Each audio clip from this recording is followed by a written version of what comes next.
I didn't think ever we thought we'd be starting the show with Alexander Isak, but that's exactly where we are, given the fact it looks like he's on his way to Newcastle for an extraordinary amount of money. It's talk of $70 million plus bonuses. For more on this, let's welcome in, shall we, Stuart Robson, Julien Laurent, Shaka Hislop as well. Jules, let's start with, this looks like it's going to happen. Yeah, definitely. I think there's an agreement for all three parties, the two clubs, and then Alexander Isak as well. Happy to come to Newcastle with a huge pay rise, of course, considering what he was earning at Real Sociedad, and obviously a huge transfer tag as well on his shoulders now. As you said, it could be up to 75 million euros. There's also a 10% sell-on fee clause for Real Sociedad if Newcastle were to sell Alexander Isak at some point to someone else. It's a lot of money. He's a young player. He's very talented, but he's not a prolific goal scorer. Let's make that clear. He's had some really good games in La Liga. He clearly improved with Imanol at Real Sociedad, but he's not a 25, even not a 20 goal a season striker. So let's see how Eddie Howe uses him, maybe with Callum Wilson up top, and he could play a bit more in behind Wilson as the main striker and the main target man. But it's a lot of money for a very elegant, talented young player. But again, not maybe the prolific striker that they're looking for right now. Robert, obviously, you've seen a lot of him at Real Sociedad. This doesn't make any sense, does it? Not particularly. You know, as Jules said, he's a good runner, a good athlete. He scored that goal against Barcelona, which showed all his qualities, which any ball played over the top. He's got pace, and he's got a little bit of power as well when he's running at full speed. He's not a bad finisher. I think he's a 1 in 3 man over the course of his time at Real Sociedad.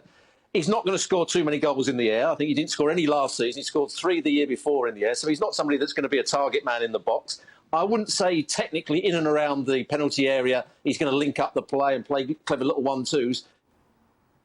As Rob was said, he'll stretch defences. That's something that, you know, they signed Chris Wood, they got Callum Wilson. Wilson will run around, but Isak will run directly in behind. Right. Big and strong lad. The one thing is, he's young. So, you know, in terms of potential, it's there. I just, every day I come in, I just think the game has got more nuts. It just has. I mean, there's no rationale now to transfers. Right. There just isn't. I mean, previously, and I don't want to hark back years, I'm only going to go back maybe 2 or 3 years. You really had to be in the top echelon to be anything over 50 million. You really had to be. Now it seems Joe Bloggs is 45, 50. Oh, there's add-ons. Yeah. So we can't rationalise transfers anymore. We just can't. And unfortunately, that's the way the game's gone. And you know, some clubs are benefiting from it, and other clubs are just shelling out for fun. I have nothing against the lad himself. He's a decent player. He's an international footballer. And it's a great opportunity for him. And he's not the only one who's coming in under these huge transfer fees at Newcastle and around Europe. But let's be frank. In terms of money laid out on category of players now, the game is just bonkers. It's gone. Yeah. There is no rationale anymore. And it seems there's no rationale in the thinking of certain football clubs either. But I suppose, Shaq, does it really matter? Newcastle owners have got a bottomless pit of money, so who cares if it's 60, 70 million?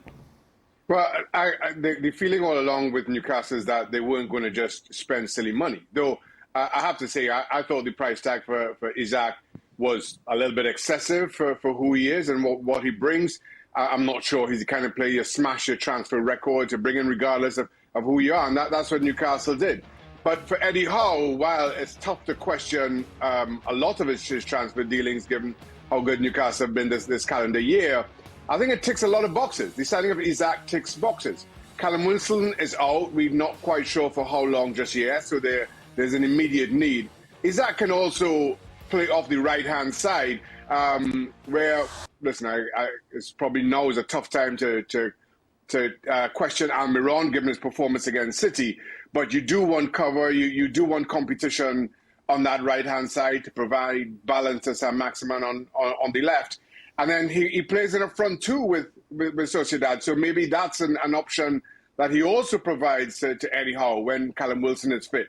So I think it ticks a number of boxes for Eddie Howe and Newcastle. So while you can question the price, I'm I don't question the signing. That's where we are these days, isn't it? 60 million plus to tick boxes. That's it. I mean, because there's no guarantee when everybody's fit he's going to start. He's not that much of a standout. But that's, as you said, that's where we are. It's like squad players were a pittance. I'm not suggesting he's going to be, but there's potentially he could be 60, 70 million to be able to tick a box and beef your squad out a little bit. That's the world we live in. Thanks so much for watching ESPN on YouTube. And for more sports highlights and analysis, be sure to download the ESPN app. And for premium content and live streaming, subscribe to ESPN Plus.